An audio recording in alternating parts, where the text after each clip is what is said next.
Okay, so let's carry on talking about social class. This is video lecture 5 on the topic of social class. In this lecture, I want to talk about poverty, which is always a really depressing topic. But as I've mentioned before, like this is what, to me, this is what social is about. Social is about social inequality. It's about, it's about wealth. This was actually part of the topic of what I wrote my master's thesis on. Was what I was interested in understanding and describing was what patterns that I observed in the use of welfare, which are benefits for the poor, and poverty, and how that was different from rural people and urban people. And my observation was, or what I was trying to, demonstrate academically, was that it was easier to be poor in the urban places than it was in rural places. And what I meant by easier is if you're poor in the city, you can access the benefits. You can access food stamps and and WIC vouchers easier than if you live in the country. In the country, because back in the olden days, in order to get that stuff, you had to often go to the county office, right? In the city, you could walk to the county office, you could take a bus, you could take a taxi, right? It was easier to get to in rural places. And especially when I was writing this, would have been in the late 90s, in some cases, you had to go like 3 counties away. You had to go 100 miles to get to your local county office, right? This is way before the internet and all of that. And so that's what I was, and then at the same time, which is really what this slide partly is about, is poverty is concentrated not in cities. That's the myth right there, where it says who are the poor. The myth is that there are more poor people in the city, and actually that's not true. In terms of percentages, amongst 100 rural people, your percentage of people who are living below this official line of being poor is higher than 100 urban people. So numerically, yeah, there's going to be like, 1,000 poor people in the city and only, 700 poor people in the county. But that 700 is a higher percentage of people than the 1,000 people in the city. And that's one of those things that when you see poverty on TV, we routinely see it as an urban problem. But in fact, it's really more of a rural problem. Your textbook says that it's even shifted in that, and it's less of an urban problem, but rural, but it's more of a suburban. What that means is this town's outside of the city. And that does make sense because there would be more people living in the towns outside of a city, places like, I don't actually know what's around Salina, but places like outside Manhattan, it would be Leonardville and Ogden. Around Wichita, it would be like Garden Plain, Great Plain. Actually, no, I don't know if these are poor community. Valley Center and Park City, right, as opposed to the big city centers. Anyway, so I'll emphasize that here again in another. And anyway, let me finish that. Right? Who are the poor? The myth is that and this is an important question. I would highlight it because this will show up on the quiz and the final. Right? The myth is that they're in the city. They're actually not in the city. The geography of the poor, there's a really great map, and I thought about, putting it up here. It's the southern places, right? Northern places like, Oregon or Washington or Connecticut. Those are not poor places. Poverty is in the South. Poverty is Mississippi, Louisiana. The last time I looked, Mississippi is the poorest state in the country. There are more poor people there. And this is also worth pointing out, is these are the places that have the lowest taxes. They have the lowest state minimum wage, right? You go to places like Oregon and Washington, and they have living wage mandates that say within these geographical regions, people have to make $15 an hour. They're not officially poor. Now we can talk about the ridiculousness of the official poverty line here in just a second. But using this official guideline that the federal government established back in the 1960s, there are more poor people in the South and the urban places. And you can imagine, right? You would be right to assume that poor people are less likely to have formal education because education costs money, right?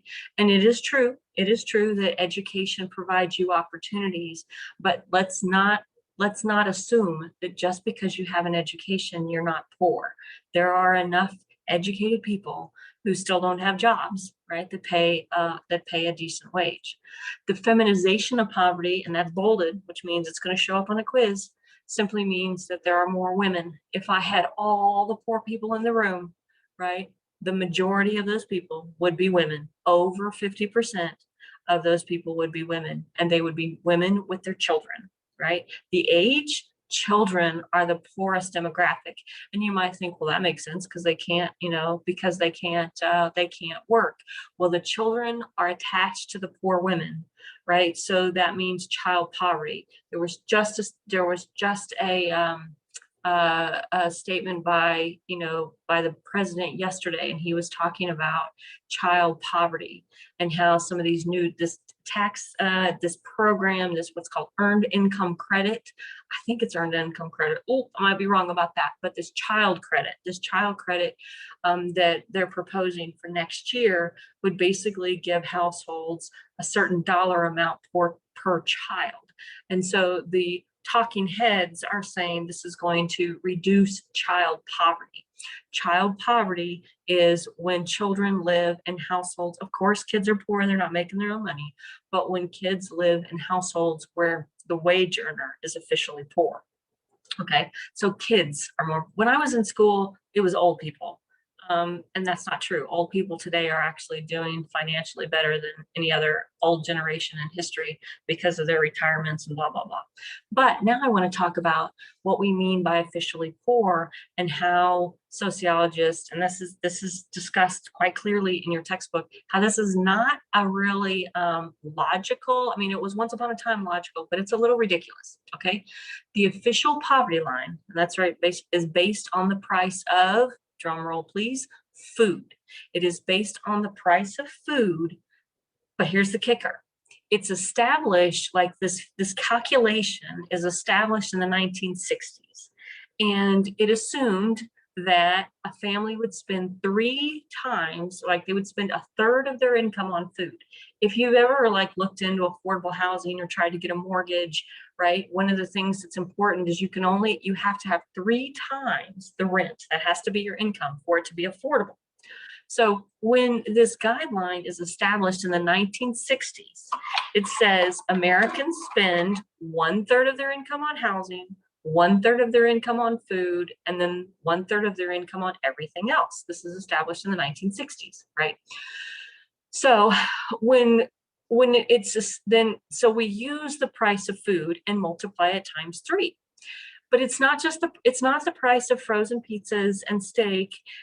It's based on, here's another thing. It's based on what people ate in the 1950s. So using what was called an emergency food budget for the 1950s, which you would imagine would be like flour and salt and very basic things, right? You weren't buying frozen White Castle sandwiches in the 1950s.